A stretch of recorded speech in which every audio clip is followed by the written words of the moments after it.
हालात बहुत ख़राब है दोस्तों, ऐसा ना कीजिए। क्यों? क्योंकि कुल्लु नफ्सिन ज़ायक़तुल मौत, हर नफ्स को मौत का मज़ा चखना है, हर किसी को मरना है। और मरकर कहाँ जाना है? रब के हुजूर। कहते हैं नहीं, इन्ना लिल्लाहि व इन्ना इलैहि राजिऊन, उसी की तरफ से है और उसी की तरफ फिर कर जाना है। फिर क्या होगा? सुम्मा लतुसअलुन्ना यौमइज़िन अनिन नईम, अल्लाह तबारक व तआला अपनी तमाम नेमतों के बारे में आपसे पूछेगा। जितनी नेमत अल्लाह ने दे रखी है आपको, हमको, हमारी माँ बहनों को, दोस्तों अहबाब को, कायनात को, जितनी नेमत अल्लाह ने दे रखी है सबके बारे में पूछेगा। मैंने दिमाग दिया तुमको तो कहाँ लगाया? मैंने आंखें दी तुमको तो तुमने कहाँ इसका इस्तेमाल किया? मैंने ज़बान दी तो तुमने कहाँ इसका इस्तेमाल किया? मैंने पैर दिया तो इसका इस्तेमाल तुमने कहाँ किया? ये सब नेमत है अल्लाह की। ताकत, आँख, सुनना, देखना, बोलना, चलना, समझना, ये सब अल्लाह की नेमत है। और इनमें से अगर एक नेमत में खलल पड़ जाता है ना तो दुनिया की दौलत लगा डालते हैं, लेकिन सही नहीं होती है।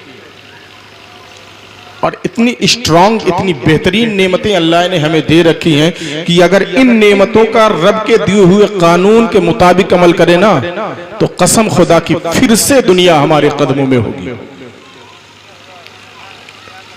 लेकिन हम इन नेमतों का इस्तेमाल तो करते हैं, लेकिन जिसने कानून दिया और जिसने ये नेमत दी उसी ने कानून भी दिया, उसकी नेमत इस्तेमाल कर रहे हैं लेकिन उसके कानून के मुताबिक नहीं, अपने बनाए हुए कानून के मुताबिक इस्तेमाल कर रहे हैं। हमें लगता है कि हम कुरान से बेहतर समझ सकते हैं, हमें लगता है नबी ने जो बातें हमें दी हैं उससे बेहतर हम रास्ता बना सकते हैं, हमें लगता है जो सहाबा ने हमें दिया है उससे अच्छा हम कर सकते हैं।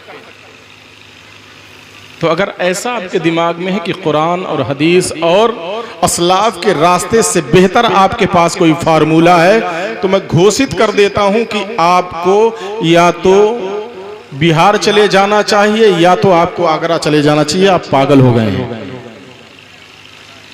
अल्लाह और रसूल से बेहतर तरीका जिंदगी गुजारने का कोई नहीं दे सकता, क्योंकि उसी ने पैदा किया है। और पैदा करने के बाद रब ने खुद फरमाया, लक़द काना लकुम फी रसूलिल्लाहि उस्वतुन हसना, कामयाबियों के तमाम रास्ते मैंने तुम्हारे नबी की जिंदगी में रख दिया, वहीं से हासिल करो।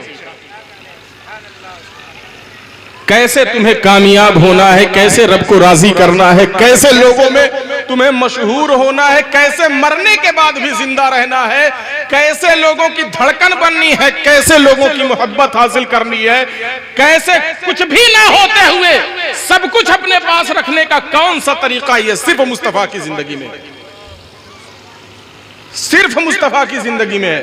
लेकिन हमारे वहां जलसे होते रहते हैं, बहुत जलसे होते हैं, लेकिन नतीजा कुछ नहीं निकलता। वजह यही है कि दोस्ताने मोहतरम, हमारे उलमा कंजूसी नहीं करते हैं बताने में, बताते हैं, लेकिन हमारी तवज्जो दूसरी तरफ होती है। बैठे तो यहां होते हैं लेकिन तवज्जो हमारी दूसरी तरफ होती है। यार मौली साहब क्या बोल रहे हैं, नूर अहमद भाई आते तो अभी बेहतरीन बेहतरीन नात सुनाते। आज शरई बातें सुनना हमारे दिलो दिमाग पर बोझ डालता है। सिर्फ नाचने गाने वाली चीजें हमें पसंद आती हैं, और ज्यादा से ज्यादा अगर शरीयत के रास्ते में आते हैं तो नात हमें पसंद आ जाती है। नात अच्छी बात है, सुनिए, लेकिन दोस्तान मुहतरम, नात से आपको कोई जिंदगी का तरीका नहीं मिलेगा। जिंदगी का तरीका आपको उलमा तकरीर के जरिए बताएंगे। तो आप अपनी जब अपना वजूद यहां लेकर आए हैं तो अपनी सोच भी यहीं रहने दें, अपना दिमाग भी यहीं रखें, नजरें मेरे ऊपर रखें। और अल्हम्दुलिल्लाह किसी से खराब नहीं, मैं भी खूबसूरत हूं। यहां जितने बैठे हुए हैं सबके चेहरे पर दीन का, इस्लाम का और नबी का अता करदा नूर मौजूद है। इनसे खूबसूरत कौन हो सकता है? तो इनके चेहरे पे नजर रखें, इनको देखना इबादत है। और सरकार ने फरमाया, जिसने उलमा को देखा गोया उसने मुझे देख लिया। जिसने उलमा से हाथ मिलाया उसने गोया कि मुझसे हाथ मिला लिया। ये इतनी मुबारक जमात है, तो तवज्जो इधर रखे और तवज्जो बात पर रखे, ज़हन इधर उधर मत जाने दे, वरना जिंदगी बहुत बर्बाद कर चुके। अब नहीं सब लोगे, न सब लोगे तो मिट जाओगे हिंदी मुसलमानों, तुम्हारी दास्तां तक भी न होगी दास्तां। संभलने का वक्त अभी भी है, अभी भी अपने आप को मनवा सकते हो, अभी भी अपने आप को पहचानवा सकते हो, अभी भी जमाने के सामने अपने आप को साबित कर सकते हो। बस एक ही तरीका है और वो तरीका ये है कि मुस्तफा जाने रहमत के बारे में सुनो और मुस्तफा की सीरत अपनी जिंदगी में रख लो, कामयाबी तुम्हारे कदम चूमेगी। ये सोचो कि मुस्तफा को छोड़कर कहीं कामयाबी और से मिल जाए तो लाओ मैं लिख के देता और स्टैंप भी लगा के देता हूं, कुछ नहीं हो सकता है, कुछ भी नहीं पा सकते हो, कुछ भी नहीं पा सकते हो। अगर कुछ भी पाना है तो गुलाम मुस्तफा बनना पड़ेगा। अबू बकर को जो मिला गुलाम मुस्तफा बनकर मिला, उमर को जो भी मिला गुलाम मुस्तफा बनकर मिला, उस्मा को जो भी मिला गुलाम मुस्तफा बनने के बाद मिला, अली को जो भी मिला गुलाम मुस्तफा बनने के बाद मिला, काले बिलाल को जो भी मिला गुलाम मुस्तफा बनने के बाद मिला, और खालिद बिन वलीद अल्लाह की तलवार भी बने तो गुलाम मुस्तफा बनने के बाद बने। गुलाम मुस्तफा बनने में ही सब कुछ है। अगर नबी के गुलाम नहीं बने, मुस्तफा के बारे में जानकर उस पे अमल नहीं किया तो खजनी में आने वालों हमारा कुछ भी नहीं हो सकता है। हम जिस तरीके से कुचले जा रहे हैं ये काम जारी रहेगा, जिस तरीके से हम रुसवा किए जा रहे हैं ये काम बढ़ता रहेगा, कम नहीं होगा। जिस तरीके से हमारी नहीं सुनी जा रही है इसमें इजाफा होता रहेगा, कम नहीं होगा।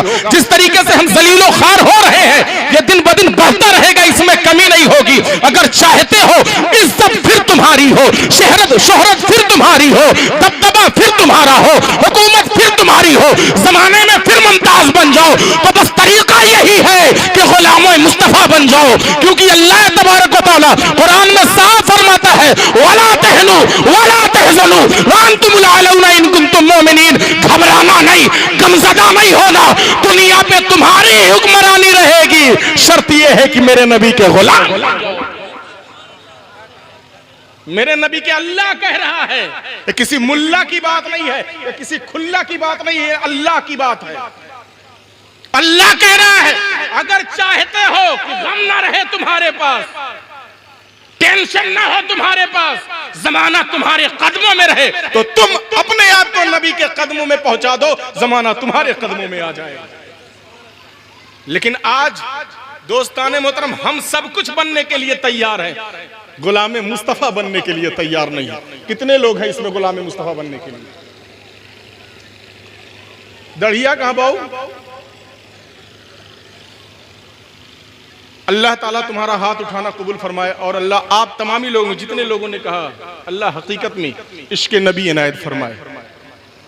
हकीकत में तरक्की गुलाम मुस्तफा बनने में है। अब आओ मैं इधर उधर की बात ना करके सीरत नबी पेश करता हूं, क्योंकि मेरा मकसद यही है कि नबी की सीरत पेश करके आपसे इस बात को मनवाऊं कि हकीकत में नबी ही की जिंदगी हमारे लिए कामयाबी की जमानत है। अगर नबी की जिंदगी को हमने नहीं अपनाया तो कामयाबी हमें नहीं मिलेगी। 12 नबी की सीरत आपने सुनी होगी, लेकिन आइए अलग अंदाज में आपको बताता हूं।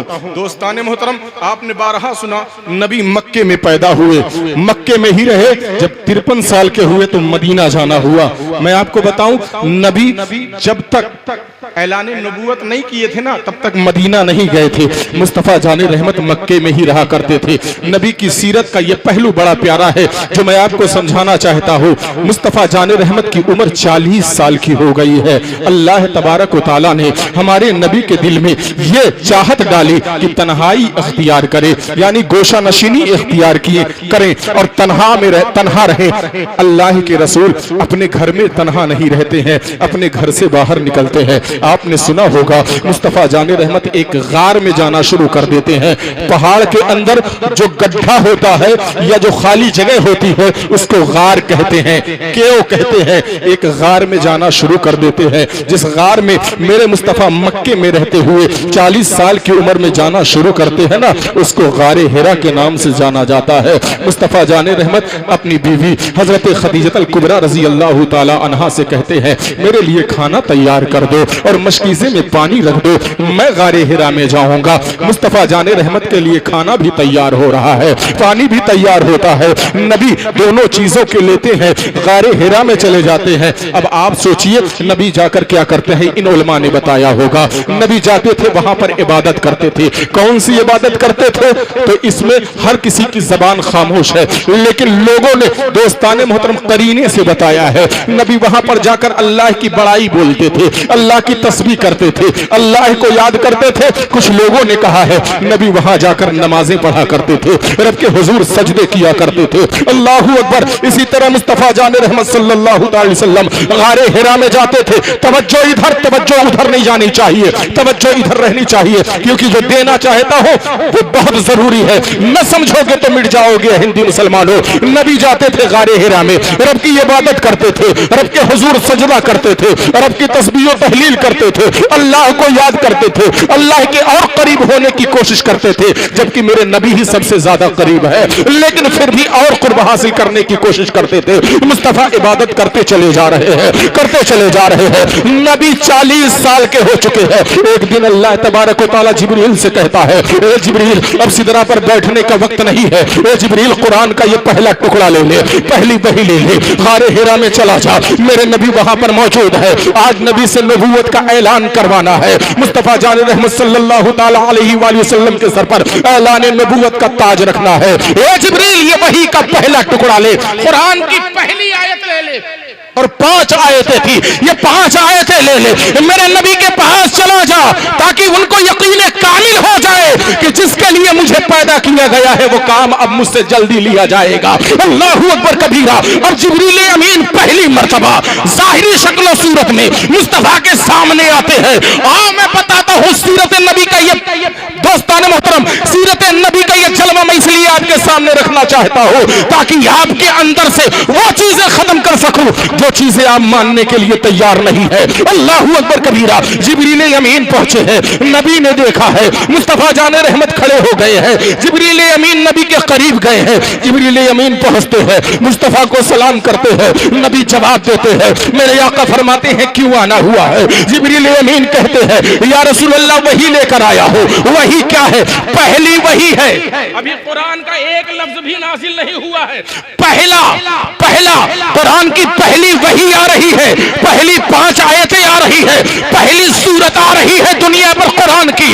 वो 5 आयतें कौन सी थी? पहली वही आई तो जिब्रील ने कहा या रसूल अल्लाह इक़रा, पढ़िए, या रसूल अल्लाह पढ़िए। मेरे आका ने फरमाया माना बेकारी, मैं क्या पढ़ूं, मैं पढ़ने वाला नहीं या मैं पढ़ा हुआ नहीं। कई तर्जमा लोगों ने किया है, मैं पढ़ता नहीं, मैं पढ़ता नहीं। जिब्रील ने कहा या रसूल अल्लाह इक़रा, दूसरी मर्तबा कहा, बुखारी शरीफ उठाइए, पहली हदीस है। जिब्रील ने कहा या रसूल अल्लाह इक़रा, सरकार ने फिर फरमाया माना बेकारी, मैं पढ़ता नहीं। जिब्रील ने फिर कहा इक़रा, सरकार ने फिर फरमाया माना बेकारी, मैं पढ़ता नहीं। पहली वही है और वही का पहला जुमला अदा कर रहे जिब्रील, इक़रा, पढ़िए पढ़िए पढ़िए। 3 मर्तबा कहा, 3 मर्तबा कहा, लेकिन अब जब चौथी मर्तबा कहते इक़रा बिस्मि रब्बिकल लज़ी खलक, ए नबी अपने रब के नाम से पढ़िए, और आगे की 5 आयतें पढ़ते हैं। उसके बाद मेरे नबी पढ़ना शुरू कर देते हैं, पढ़ते चले जाते हैं, पढ़ते चले जाते हैं, नबी पढ़ते रहते हैं। दोस्ताने मोहतरम, मुस्तफा जाने रहमत सल्लल्लाहु ताला अलैहि वसल्लम पर पहली वही नाजिल की गई, नबी पढ़िए, नबी पढ़िए और अपने रब के नाम से पढ़िए। नबी पर जब पहली वही आई तो दूसरी वही के बारे में कुरान से पूछिए, इन उलमा से पूछिए, ए आलिमो ये तो बताओ कि नबी पर दूसरी वही कौन सी आई है? तो ये आलिम बताएंगे कि नबी पर दूसरी वही ये आई है, या अय्युहल मुद्दस्सिर कुम फअंज़िर, ए नबी ऐ चादर ओढ़ने वाले खड़े हो जाओ और जमाने वालों को अल्लाह से डराओ, जहन्नम से डराओ, जहन्नम की आग से डराओ, अज़ाबे इलाही से डराओ, रब की ताकत से डराओ। पता क्या चला दोस्ताने मोहतरम, अगर जमाने वालों को अपनी बात मनवाना, जमाने वालों में अपने आप को मनवाना है, जमाने वालों में अपने आप को मुमताज करना है, तो नबी की सीरत से हमें यही लेना पड़ेगा। नबी ने जब तक पढ़ा नहीं तब तक जमाने को डराया, नबी ने जमाने के सामने कुछ पहुंचाया भी नहीं। नबी पढ़ने लगे, नबी पढ़ने लगे, नबी ने जब पढ़ाई की, आप लोग कहेंगे नबी ने किससे पढ़ाई की, लेकिन कुरान कहता है इक़रा वअल्लमका मा लम तकुन तअलम काना फज़लुल्लाहि अलैका अज़ीमा। इस तरीके की बहुत सारी आयतें हैं कि अल्लाह तबारक व तआला ने अपने नबी को तालीम दी। बहुत सारी आयतें नबी के इल्म पर हैं कि मुस्तफ़ा जान रहमत को तालीम देने वाला दुनिया का कोई इंसान नहीं बल्कि अल्लाह तबारक व तआला खुद है। और मुस्तफ़ा जान रहमत ने जो तालीम पाई है अल्लाह तबारक व तआला से पाई है। पता ये चला मुस्तफ़ा जान रहमत ने जन्नत का भरोसा दिलाने से पहले खुद पढ़ाई की है। मुस्तफ़ा जान रहमत ने कब्र से डराने से पहले खुद पढ़ाई की है। मुस्तफ़ा जान रहमत सल्लल्लाहु अलैहि वसल्लम ने मक्के में इस्लाम पहुंचाने से पहले खुद पढ़ाई की है। मुस्तफ़ा जान रहमत सल्लल्लाहु ताला अलैहि वसल्लम ने अपनी हदीसों को सामने रखने से पहले खुद पढ़ाई की है। मुस्तफ़ा जान रहमत सल्लल्लाहु अलैहि वसल्लम ने अपना कलमा पढ़वाने से पहले खुद पढ़ाई की है। मुस्तफ़ा जान रहमत सल्लल्लाहु ताला अलैहि वसल्लम ने लोगों को, हाँ मुसलमानों, लोगों को रब की वहदानियत मनवाने से पहले खुद पढ़ाई की है। तो एक खजनी में आने वालों, अगर ये चाहते हो फिर जमाना तुम्हारे रब को अपना रब तस्लीम करे, अगर ये चाहते हो जमाना तुम्हें गुलाम मुस्तफ़ा मानते हुए तुम्हारी बात पर कान धरे, तो तुम्हें पढ़ना होगा। अगर नहीं पढ़ोगे तो जिस तरह आज कुत्तों की आवाज की तरीके से तुम्हारी आवाज को कोई वैल्यू नहीं दी जाती है, तवज्जो नहीं दी जाती है, कल भी नहीं दी जाएगी। और अगर चाहते हो तुम्हारी आवाज में दम पैदा हो तो तुम्हें भी पहले पढ़ना पड़ेगा, उसके बाद जमाने के सामने अपनी बात रखनी पड़ेगी। जब तक नहीं पढ़ोगे तब तक जमाना तुम्हारी कोई बात मानने के लिए तैयार नहीं होगा। और सबसे बड़ी कमी आज मुसलमानों में यही है कि मुसलमान पढ़ने के लिए तैयार नहीं है। मदरसे वीरान पड़े हैं, वो गरीबों के छोटे छोटे बच्चे अगर ना पढ़ने के लिए आए तो हमारे मदरसे वीरान। जो पैसे वाले हैं, क्या पढ़ा रहे हो बेटे अपने बेटे को? मेरा बेटा तो कॉन्वेंट स्कूल में पढ़ रहा है, इंजीनियर बनेगा। मेरा बेटा कॉन्वेंट स्कूल में पढ़ रहा है, जो पैसे वाले लोग हैं। मेरा बेटा कॉन्वेंट स्कूल में पढ़ रहा है, डॉक्टर बनेगा। मेरा बेटा कॉन्वेंट स्कूल में पढ़ रहा है, प्रोफेसर बनेगा। लेकिन मौलवी, मौलाना, आलिम दीन कोई नहीं बनाना चाहता। लोग सोचते हैं मेरा बेटा आलिम बन जाएगा तो वही 5,000 6,000 जो मौलाना कारी निजामुद्दीन साहब को, मौलाना असलम साहब को 6-7 हज़ार देते हैं, वही मेरा बेटा भी पाएगा।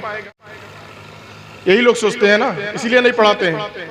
और कहते हैं रेलवे में या डॉक्टरी में पैसा ज्यादा है, इसलिए लोग अपने बच्चों को डॉक्टरी या नौकरी वाली पढ़ाई पढ़वाते हैं। अच्छा एक बात बताओ यार, मौलवी की तनख्वाह कम है, जिम्मेदार कौन है? मौलवी की तनख्वाह कम है, जिम्मेदार कौन है? कौन जिम्मेदार है?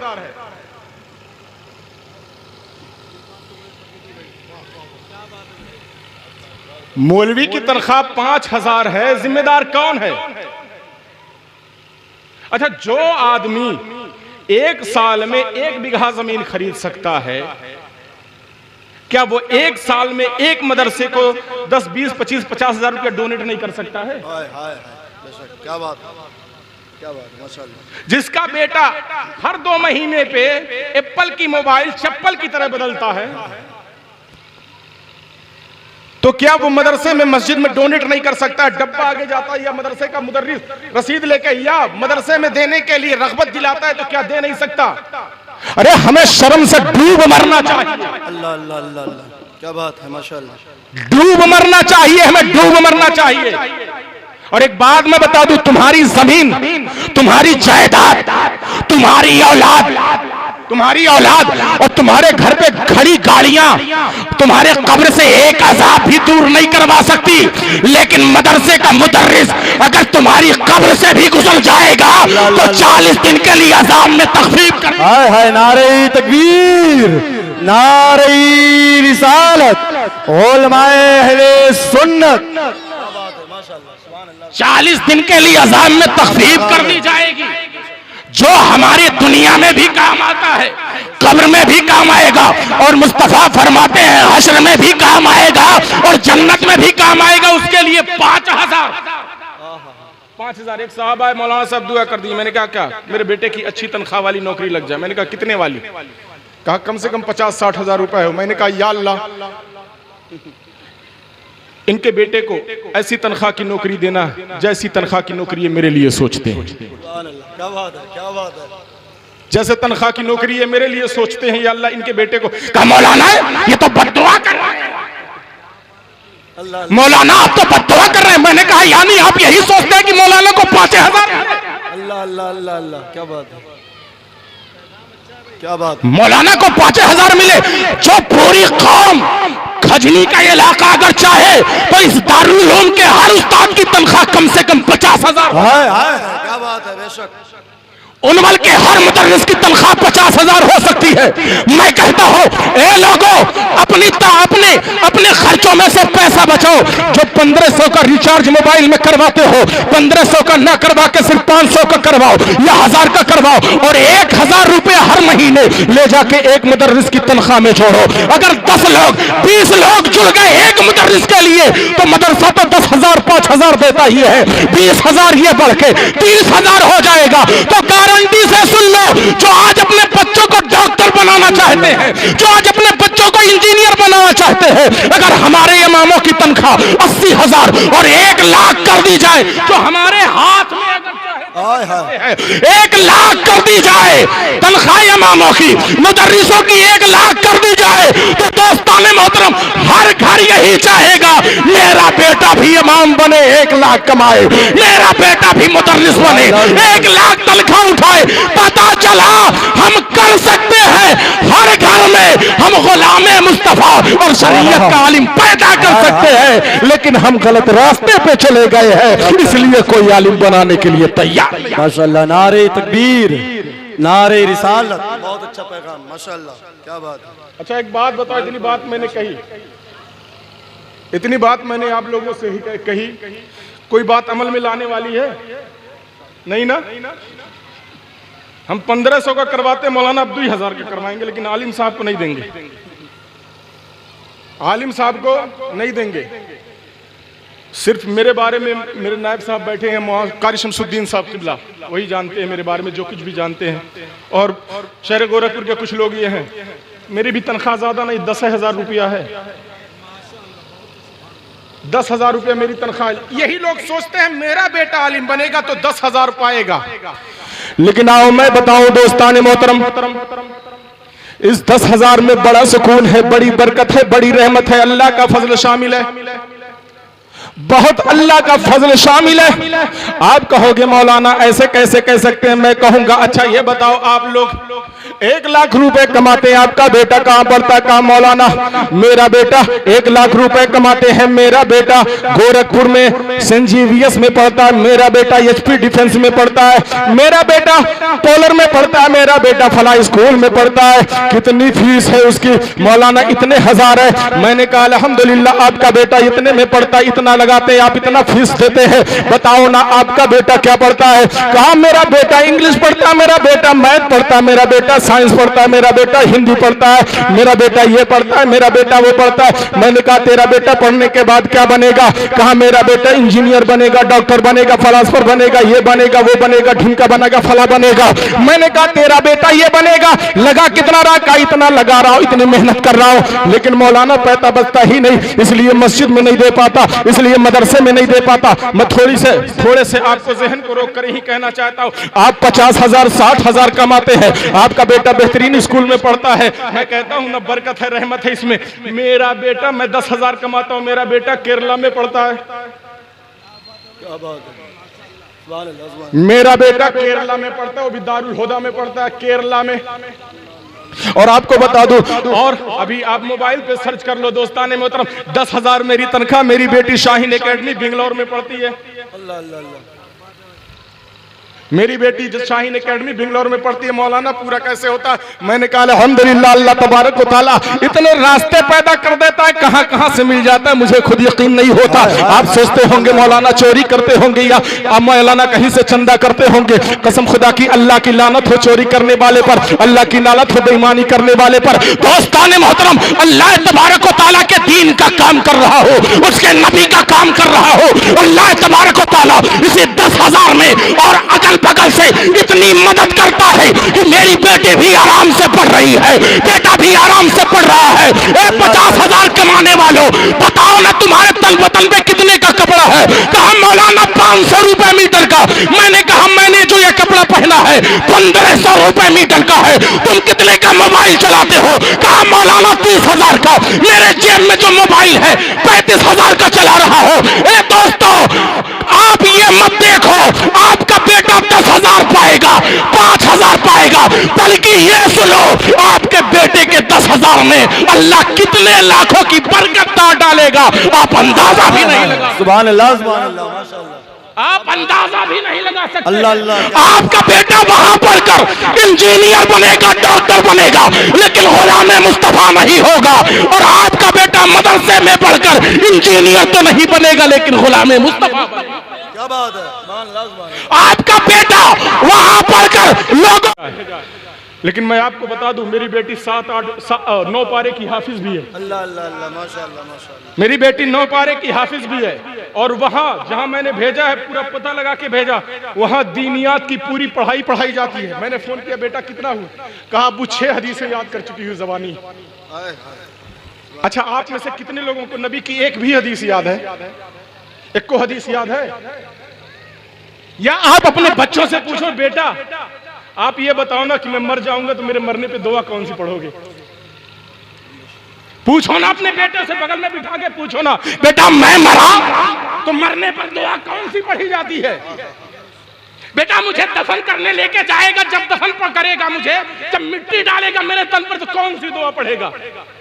अल्लाह अल्लाह। चुपचाप बैठा रहेगा, क्योंकि आपने अपने बच्चों को ये पढ़ाया ही नहीं, सिखाया। डॉक्टर भी बनाओ, इंजीनियर भी बनाओ, लेकिन दोस्ताने मोहतरम पहले अपने बच्चों को इस काबिल बनाओ कि आपका बेटा सीना ठोक के कहे कि इस सीने में अगर इंग्लिश भी है, इस सीने में अगर साइंस भी है, तो इसी सीने में रब का कुरान भी है और मुस्तफा का फरमान भी है। जहां जिसकी जरूरत पड़ेगी उसका इस्तेमाल कर लिया जाएगा, लेकिन मेरी कौम सुधरेगी नहीं।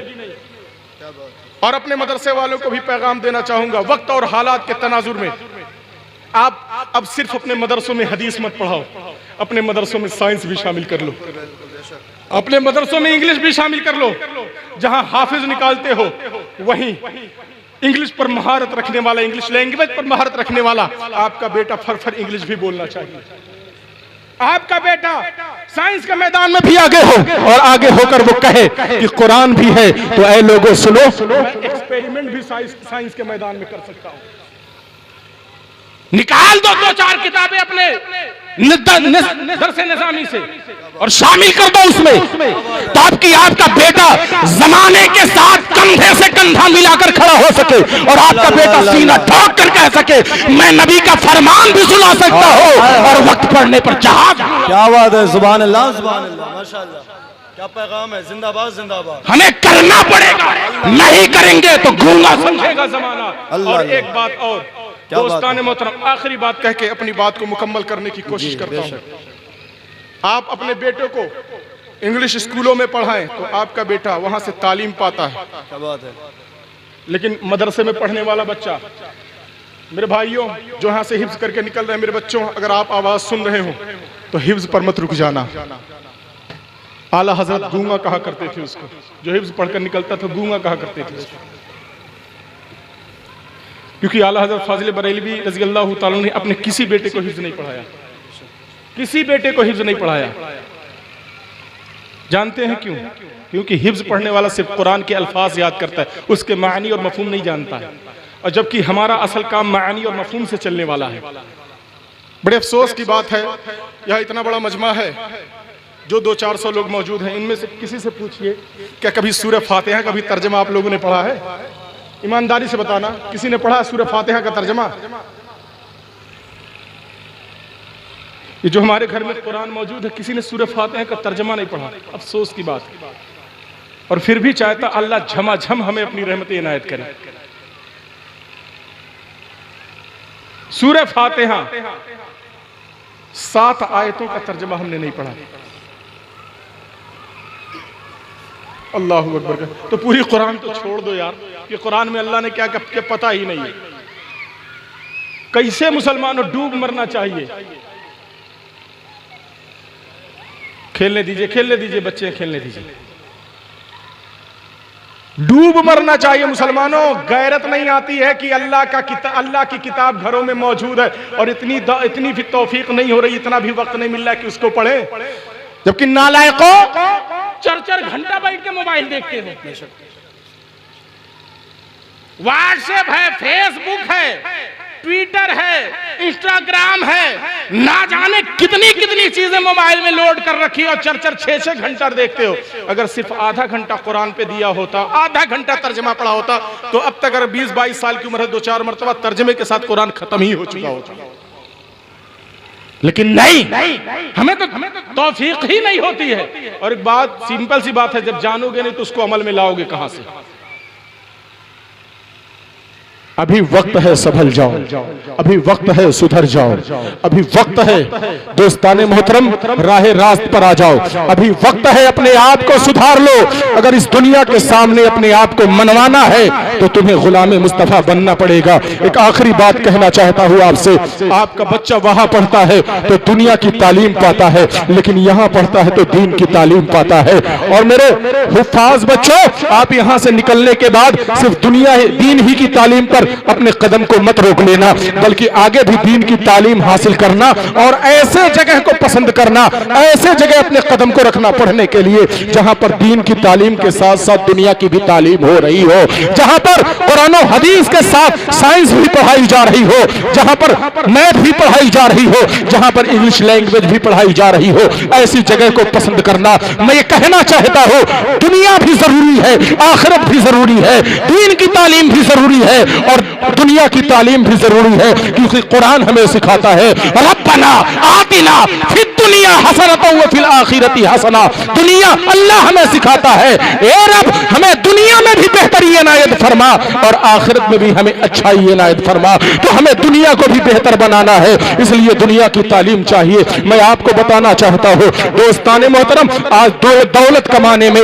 हमारी सारी तवानाई खत्म हो जा रही है, लेकिन कोई ये नहीं चाहता कि जो दौलत नबी हमें देकर गए हैं इस दौलत से अपना हिस्सा हासिल कर ले। आप ये सोचेंगे नबी भी कोई दौलत हमें देकर गए हैं। हाँ हाँ मुसलमानों, नबी अपनी मीरास छोड़कर गए हैं। किसके लिए छोड़कर गए हैं? हमारा बाप मीरास छोड़ेगा तो सिर्फ मेरे लिए छोड़ेगा, इनका बाप मीरास छोड़ेगा तो सिर्फ इनके लिए छोड़ेगा। मेरे बाप की मीरास से इनको हिस्सा नहीं, इनके बाप की मीरास से मुझे हिस्सा नहीं, आपके बाप की मीरास से मुझे हिस्सा नहीं, मेरे बाप की मीरास से आपको हिस्सा नहीं। लेकिन कसम खुदा की, नबी जो मीरास छोड़कर गए हैं, पूछा गया ये शरीयत ये तो बता दे वो मीरास किसके लिए है, वो नबी की छोड़ी हुई दौलत किसके लिए है? तो शरीयत कहती हर कलमा पढ़ने वाले के लिए है, हर मुस्तफा के गुलाम के लिए है, हर मुस्तफा जान रहमत पर जान निछावर करने वाले के लिए है, हर मुस्तफा के आशिक के लिए है। मैं कहता हूँ ए दोस्ताने मोहतरम, आप अपने बाप की मीरास के लिए कभी अदालत का दरवाजा खटखटाते हैं, कभी आप हाई कोर्ट में नजर आते हैं,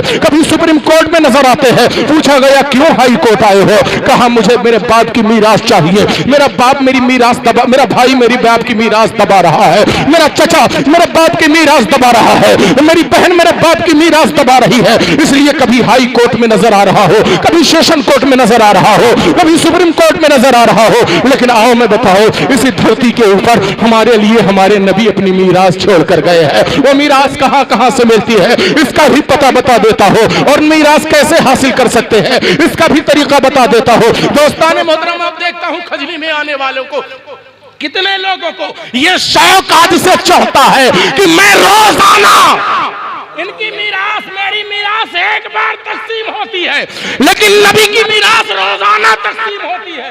अब आपके अंदर कितनी ताकत है कि नबी की मिरास हासिल करो। आप कहोगे मौलाना कैसे नबी की मिरास और कहां से तकसीम होती है और कौन तकसीम करता है, कौन बांटता है? आओ मैं दौरे नबी में लेके चलता हूं। हजरत अबू हुरैरा रजी अल्लाह तआला अन्हु है, तबरानी की हदीस है, तबरानी शरीफ की हदीस है। हजरत अबू हुरैरा रजी अल्लाह तआला अन्हु है, हजरत अबू हुरैरा मदीने के बाजार में पहुंचे तो देखा कि दुकानें खुली हुई है, पूरा बाजार भरा हुआ है। बाजार में लोग सामान भी खरीद रहे हैं, बाजार में लोग सामान भी बेच रहे हैं, बहुत सारे लोग टहलने के लिए भी आए हैं। हमारा तरीका है जब घर पे दिल उबता है तो बाजार में टहलने निकल जाया करते हैं। हजरत अबू हुरैरा ने देखा बाजार में बड़ी भीड़ है। हजरत अबू हुरैरा एक बुलंद मकाम पर पहुंच गए और पहुंचने के बाद बाजार में आवाज लगाई, ए बाजार वालों, ए बेचने वालों, खरीदने वालों, टहलने वालों, जरा मेरी तरफ देखो, मेरी आवाज सुनो, मेरी बात सुनो।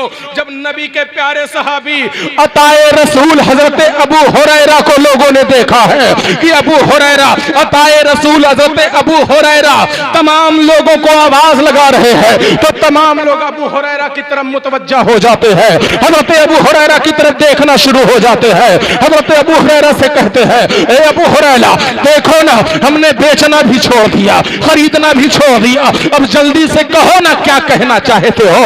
हजरत अबू हुरैरा ने जब लोगों को देखा कि तमाम लोग मुतवज्जा हो चुके हैं, हजरत अबू हुरैरा ने कहा, ए बाजार में आने वालों, अरे मस्जिद नबवी की तरफ चले जाओ। लोगों ने कहा क्यों जाना है मस्जिद नबवी की तरफ? तो हजरत अबू हुरैरा ने कहा था, ए लोगों, मस्जिद नबवी में नबी की मीरास तकसीम हो रही है, नबी की मीरास तकसीम हो रही है, जाओ मस्जिद नबवी से नबी की मीरास ले लो। अल्लाहू अकबर कबीरा। नबी के तबर्रुक का आलम हर कोई जानता है। नबी जो माल छोड़कर गए हैं उसी को मीरास कहते हैं। लोग सोच रहे थे आज नबी का तबर्रुक मिलेगा, नबी की मीरास हासिल आएगी। पूरा देखते ही देखते बाजार खाली हो गया। बेचने वाला भी भागा मस्जिद नबवी की तरफ, खरीदने वाला भी मस्जिद नबवी की तरफ भागता हुआ गया। मस्जिद नबवी में जब लोग पहुंचे तो क्या देखते हैं, मस्जिद नबवी है।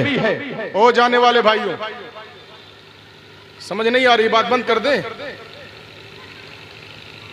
बड़ी दिक्कत की बात यही है, बहुत दिक्कत है।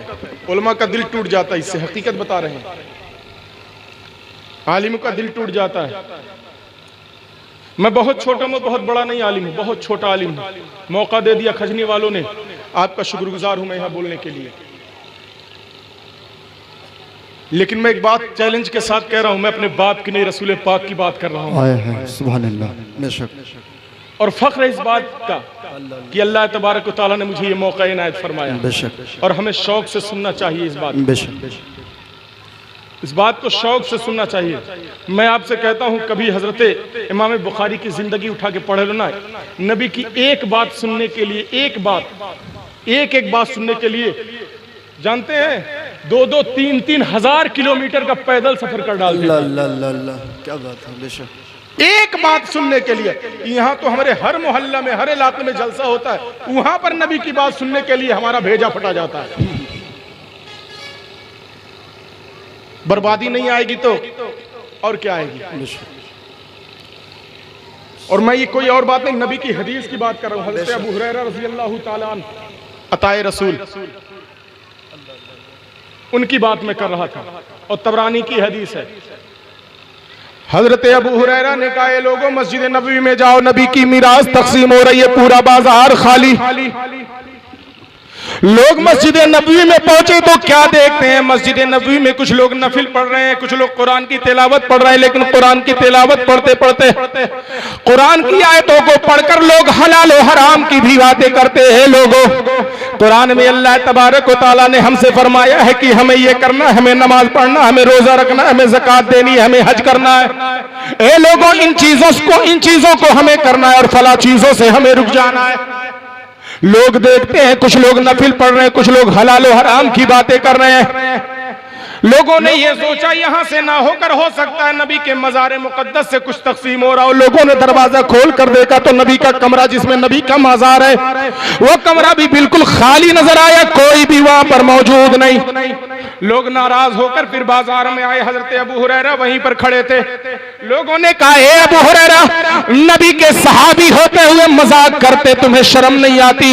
हजरत अबू हुरैरा ने कहा, ए लोगों क्या बात हुई? लोगों ने कहा, ए अबू हुरैरा, हम हाफते डापते दौड़ते हुए मस्जिद नबवी की तरफ गए कि नबी की मीरास मिलेगी, लेकिन मस्जिद में तो कुछ भी तकसीम नहीं हो रहा था, कुछ भी नहीं बांटा जा रहा था। ए अबू हुरैरा, हम कहां से नबी की मीरास पाते? ए अबू हुरैरा, इसलिए हमें वापस आना पड़ा।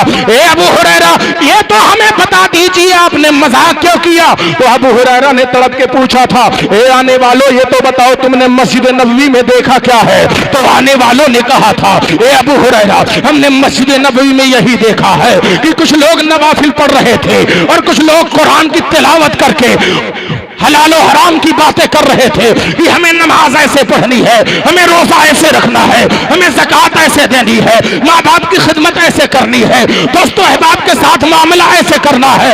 अबू हुरैरा ने कहा, ए जमाने वालों, ए बाजार वालों, ए मदीना के बाजार में आने वालों, तुमने क्या सोचा कि नबी अपने पीछे सरो जवाहिरात छोड़कर जाते हैं, सिक्कों की खनक छोड़कर जाते हैं? नहीं, तमाम अंबिया अपने पीछे मालो दौलत की मीरास छोड़कर नहीं गए हैं। तमाम अंबिया अपने पीछे जो मीरास छोड़कर गए हैं उस मीरास का नाम इल्म है। जो जितना इल्म हासिल करता रहेगा वो उतना ही ज्यादा नबी की मीरास से हिस्सा पाता रहेगा। नारे तकबीर, नारे रिसालत। जो जितना इल्म हासिल करेगा नबी की मीरास से उतना ज्यादा हिस्सा पाएगा। तो अब अपने दामन को आप लोग देखो ना, अपने दामन को देखो कि आपके दामन में नबी की मीरास का कितना हिस्सा मौजूद है। बाप दादाओं की मीरास ढोने वालों,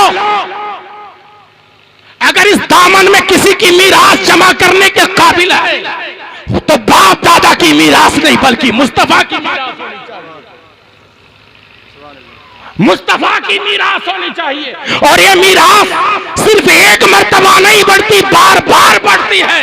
और जो आज ये स्टेज लगाया गया है, उलमा जो यहाँ पर आए हैं आपको सिर्फ सुनाने नहीं बल्कि नबी की मीरास बांटने आए। जितने भी जलसों के स्टेज लगते हैं वहां से कुछ और नहीं, नबी की मीरास तकसीम की जाती है। मस्जिदों में जितने भी खुतबे होते हैं, जितनी भी तकरीरें होती हैं, कुछ और नहीं होता, नबी की मीरास तकसीम होती है। और मदरसे में उस्ताद के सामने बैठकर जो बच्चा तालीम हासिल कर रहा होता है वो सिर्फ पढ़ नहीं रहा होता है बल्कि नबी की मीरास हासिल कर रहा है। डॉक्टरों, तुम्हारे पास जो मौजूद है वो दुनियावी मीरास है, दुनिया के किसी स्कॉलर की मीरास है, लेकिन हाफिज के सीने में जो मौजूद है वो नबी की मीरास मौजूद है। इसलिए अल्लाह तबारक व तआला ने कुरान में फरमाया, कुल हल यस्तविल लदीना यअलमूना वल्लदीना ला यअलमून। ए नबी, आप फरमा दीजिए कि एक इल्मे दीन हासिल करने वाला और एक इल्मे दीन से जाहिल रहने वाला कभी बराबर नहीं हो सकते। वजह यही है दोस्ताने मोहतरम कि हाफिज के सीने में, आलिम के सीने में नबी की मीरास मौजूद है और हमारा सीना नबी की मीरास से खाली है। तो नबी की मीरास पाने वाला मुमताज रहेगा, जमाने में शोहरत याफ्ता रहेगा, और नबी की मीरास से दूर रहने वाला कभी भी वो इज्जत नहीं पा सकता। तो मेरी गुजारिश है दोस्तों, आपके दरमियान 12 स्टेज लगाकर मस्जिदों के जरिए, मदरसों के जरिए नबी की मीरास तकसीम की जाती है। तो आप इस मीरास से हिस्सा हासिल करते रहे। इंशाअल्लाह ज़माना एक दिन फिर देखेगा। अगर हम इस पर कारबंद हो गए, इस पर कारबंद हो गए, आपने जज़ाकल्लाह कह दिया, लेकिन एक बड़ी प्यारी बात आ गई दिमाग में, इसलिए कह देना चाहता हूँ क्योंकि मैंने अक्सर जलसों में हाजिरी दी है, ये पॉइंट बहुत कम छेड़ते हुए देखा है। इसलिए जानते हैं नबी सल्लल्लाहु अलैहि वसल्लम लोगों को पढ़ाने के लिए बहुत परेशान रहते थे, बहुत परेशान रहते। नबी तो खुद पढ़ाते ही थे, लेकिन जब जंगें होने लगी, कभी बदर है, कभी हुनैन है, कभी ओहद है, कभी दूसरी जंगें हैं, वहाँ से लोग कैदी बनकर जो नबी के मुकाबले और इस्लाम के मुकाबले में लड़ने के लिए आते थे, इस्लाम के दुश्मन बनकर आते थे, नबी के दुश्मन बन के आते थे, जब लड़ाई ख़त्म होती थी तो हम जानते हैं कि जितनी भी जंगें हुई हैं सब में मुसलमान को हाजिरी और फतेह हुई है। तो सामने वाली फौज के कुछ लोग कैदी बनकर आते थे, कुछ लोग कैदी बनकर आते थे। तो तरीका ये होता था कि या तो उनको मार दिया जाता था या तो ये कहा जाता था कि अपने जान की कीमत दो, चले जाओ। लेकिन एक तीसरा भी तरीका नबी ने ईजाद कर दिया था। नबी कहते थे, ऐ लोगों, ऐ कैदियों, ये बताओ कि तुम में कितने लोग पढ़े लिखे हैं, कितने लोग पढ़े लिखे हैं। तो जो यहूदी होते थे, जो ईसाई होते थे, नारे तकबीर, नारे रिसालत, उलमाए अहले सुन्नत, हजरत अल्लामा मुफ्ती फारूक निजामी साहिब क़िबला, उलमाए अहले सुन्नत, नारे तकबीर, नारे रिसालत। हजरत आप हजरत अदब के साथ जहाँ हैं बैठे, शहंशाह खिताबत हजरत अल्लामा मुफ्ती फारूक निजामी साहिब क़िबला उस्ताद दारुल उलूम आलिमिया जमदा शाही मिंबर नूर पर तशरीफ ला चुके हैं। इंशाअल्लाह ताला फौरी तौर पर इंशाअल्लाह आप हजरत का खिताब समाअत करें। तशरीफ रखें आप हजरत, तशरीफ रखें। बस आखिरी बात, हजरत आ गए हैं इंशाअल्लाह।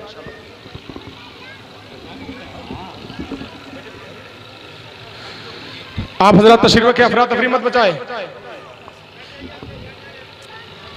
मेरी तकरीर खत्म हुई, बात जहन में आ गई, इसलिए मैं कह रहा हूं कि इल्म हमारे लिए कितने जरूरी। हमारे नबी सल्लल्लाहु अलैहि वसल्लम ने कितनी कोशिश के जरिए से इस इल्म को इकट्ठा करके हम तक पहुंचाया था। तो तीसरा तरीका एक होता था कि नबी पूछते थे कितने लोग तुम में पढ़े लिखे हैं। तो ईसाइयों में से लोग कहते थे हम पढ़े हैं, हम पढ़े हैं। यहूदियों में से कहते थे हम पढ़े हैं, हम पढ़े हैं। तो नबी सल्लल्लाहु अलैहि वसल्लम जानते हो क्या कहते थे कि तुम मेरे कलमा पढ़ने वालों में से इतने लोगों को पढ़ा दो, तुम आजाद हो। मेरे कलमा पढ़ने वालों में से, मेरे सहाबियों में से इतने लोगों को तुम पढ़ा दो, तुम आजाद हो। तो जानते हो दोस्ताने मोहतरम, वो यहूदी, वो ईसाई सहाबा को पढ़ाया करते थे, सहाबा पढ़ा करते थे। और वो यहूदी पढ़ाने के बाद जब उतने लोगों को पढ़ा लेता था तो वो ईसाई और यहूदी आजाद हो जाया करता था, उसकी जान बच जाया करती थी। वो इल्म देना उसकी जान का फिदिया बन जाया करता था। तो हजरत मोहतरम, इल्म हमारे लिए बहुत ज़रूरी है। इल्म ज़िंदगी है, जहालत मौत है, और मौत के देहाने पर इसीलिए हम खड़े हैं कि हम जाहिलों से ज़िंदगी गुजारते चले जा रहे हैं। दोस्ताने मोहतरम, अगर चाहते हैं कि फिर से हमारी ज़िंदगी में उजाला हो तो इल्म का नूर हमें अपने सीनों में भी चाहिए, अपने घरों में भी चाहिए। अल्लाह तबारक व तआला हमें शादो आबाद फरमाए और हमें कामयाबी के रास्ते पर चलने की तौफीक अता फरमाए। अस्तगफिरुल्लाह रब्बी मिन कुल्लि ज़ंबिन व अतूबु इलैहि। अशहदु अल्ला इलाहा इल्लल्लाहु वहदहु ला शरीका लहु व अशहदु अन्ना मुहम्मदन अब्दुहु व रसूलुहु। अस्सलामु अलैकुम।